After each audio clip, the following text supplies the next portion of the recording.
O indígena ao meu lado estava imóvel, seu olhar fixo na escuridão. Eu podia ver o medo em seus olhos, a tensão em seu corpo. Ele estava esperando, ouvindo, temendo o que poderia ver. Meu nome é Henrique, um biólogo com uma paixão irrefutável pela biodiversidade da Amazônia.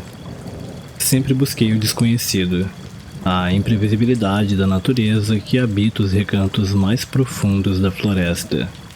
Em 2023, no início do ano, embarquei em uma expedição para estudar a fauna de uma remota tribo indígena completamente isolada na Amazônia. Eu me encontrava em uma palafita, observando o cair da tarde. A floresta ressoava com o cantar dos pássaros e o zumbido dos insetos. Uma sinfonia natural que sempre me encantou. Enquanto anotava minhas observações, a paz foi interrompida pela súbita mudança no tempo. Uma tempestade estava se formando, o céu escurecendo e as primeiras gotas de chuva pesada começaram a cair. A tempestade se intensificou e eu fui forçado a buscar abrigo no interior da palafita.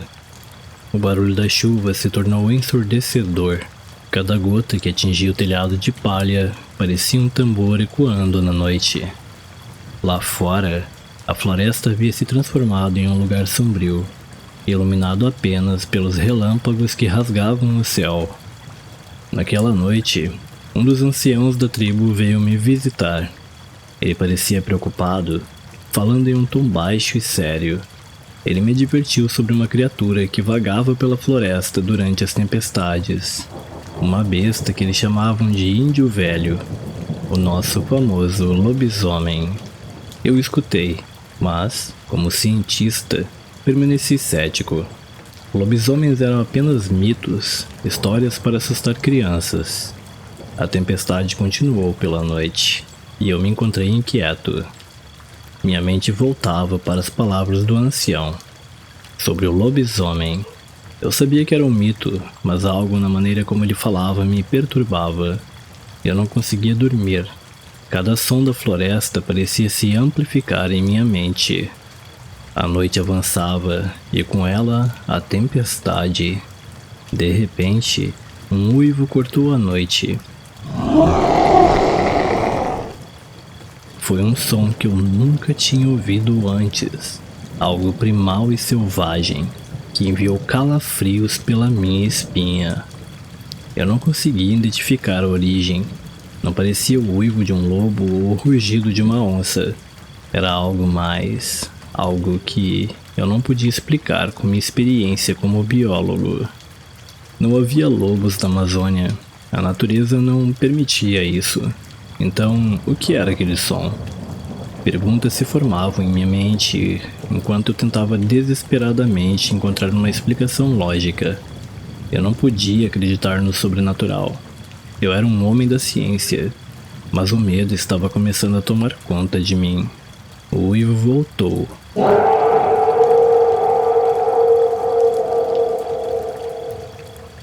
Dessa vez, muito mais perto. Meu coração acelerou e eu podia sentir cada batida ecoando em meus ouvidos. De repente, a porta da palafita se abriu com um estrondo. E um dos indígenas entrou correndo. Ele estava ofegante, o medo estampado em seu rosto. Ele me ordenou para apagar as velas, apontando freneticamente para a escuridão lá fora. Ele disse que o Índio Velho estava caçando e que precisávamos permanecer em silêncio. O terror em seus olhos era assustador. Eu obedeci, apagando as velas e mergulhando a palafita na escuridão. O único som era o da chuva batendo contra o telhado e o estrondo distante dos trovões. O indígena se sentou ao meu lado, seus olhos varrendo a escuridão, nervosamente. Podia sentir a tensão no ar, como uma corda prestes a estourar. O silêncio era ensurdecedor. Cada som parecia amplificado na escuridão. Eu podia ouvir o farfalhar das folhas, o estalar dos galhos e o uivo do vento. Mas acima de tudo, podia ouvir o bater do meu próprio coração. cada batida ecoando como um tambor em meus ouvidos. Minha mente estava correndo, tentando encontrar uma explicação para tudo isso. Eu sou um homem da ciência, acredito em fatos e evidências, mas o que estava acontecendo estava além da minha compreensão. O medo estava se infiltrando em cada poro do meu corpo, fazendo meus pensamentos correrem soltos. Eu queria acreditar que era apenas o medo do desconhecido, a superstição de uma cultura que eu não entendia completamente, mas eu não podia negar o terror que sentia. O medo que parecia brotar de algum lugar profundo dentro de mim. Não era algo que eu podia explicar, era algo que eu sentia. O indígena ao meu lado estava imóvel, seu olhar fixo na escuridão. Eu podia ver o medo em seus olhos, a tensão em seu corpo. Ele estava esperando, ouvindo, temendo o que poderia ver. Eu não sabia o que fazer. Eu estava perdido em uma situação que eu não entendia. Então, o uivo retornou.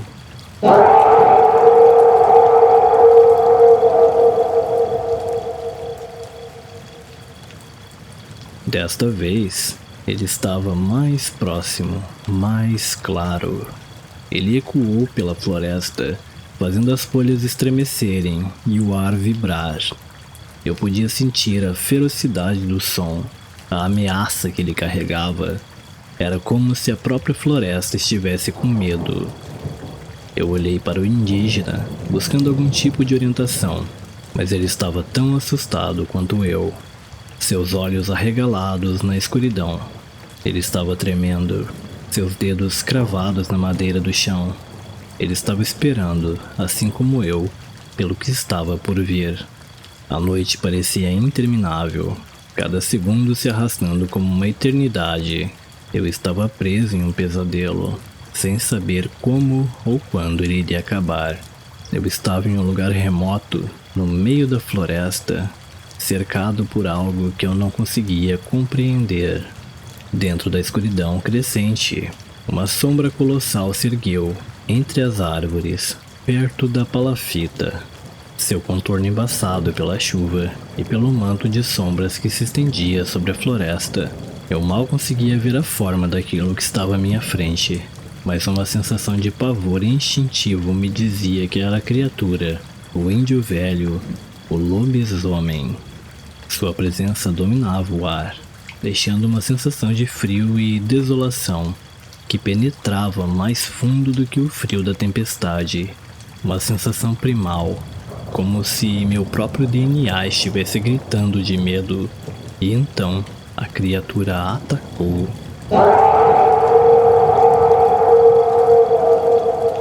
Com um rugido ensurdecedor que se sobrepôs ao som do trovão, a criatura arremessou-se contra a palafita. Os postes de madeira estalaram e rangeram sobre o impacto, e por um momento pensei que a estrutura inteira fosse ruir, mas a palafita, apesar de abalada, resistiu. Apesar do terror que sentia, tentei analisar a situação com um olhar crítico de um biólogo. A criatura era incrivelmente forte, mais do que qualquer animal que eu conhecia. Seu tamanho, sua força, a rapidez com que se movia, tudo isso ia além do que eu poderia explicar com a ciência. Foi então que o índio que estava comigo saiu de repente pela porta, com um porrete em mãos. Ele bateu com a arma na palafita, tentando afastar a criatura num ato desesperado, mas, com um rápido movimento, a criatura o agarrou e o arrastou para fora, deixando para trás apenas o grito de pavor do índio. O silêncio que se seguiu foi quebrado apenas pelo som da chuva caindo e da respiração pesada da criatura. Eu estava sozinho, escondido na escuridão, enquanto a criatura permanecia lá fora, silenciosa, à espera. Minutos se passaram, cada um parecendo uma eternidade. Então, vi luzes tremulantes se aproximando através da tempestade. Eram os outros indígenas, liderados pelo ancião, armados com arcos, lanças e pedras. A luz das tochas dançavam na chuva enquanto eles se aproximavam, os rostos marcados pela determinação e pelo medo. Com um grito unificado, eles lançaram suas armas e atacaram a criatura. Houve um rugido de dor e a criatura recuou, desaparecendo na escuridão da floresta. Os indígenas, com uma coragem que me deixou atônito, seguiram-na, desaparecendo também na escuridão. Eu fiquei sozinho na palafita, com o som da tempestade sendo minha única companhia. Aquele foi o momento mais assustador da minha vida. Eu tinha sido atacado por uma criatura que eu não podia explicar, salvo por um grupo de pessoas armadas com armas primitivas na tempestade mais violenta que já presenciei.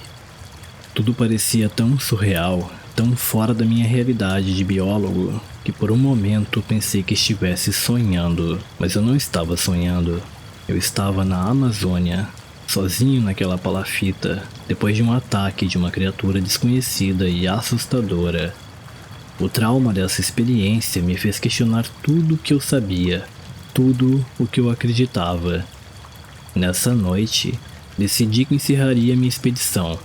Mesmo sendo um biólogo, um homem da ciência, fui forçado a confrontar a possibilidade de que existem coisas neste mundo que vão além da nossa compreensão.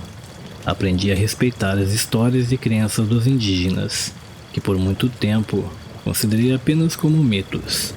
Aprendi que o sobrenatural pode ser tão real e tão assustador quanto qualquer coisa que possamos estudar em um laboratório. Então, quando o amanhecer finalmente chegou, deixei a palafita com um profundo respeito pela floresta e seus mistérios.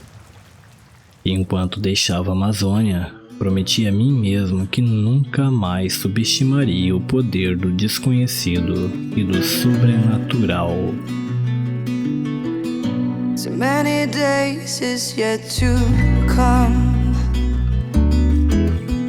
So many times has come to pass. So many moments put aside.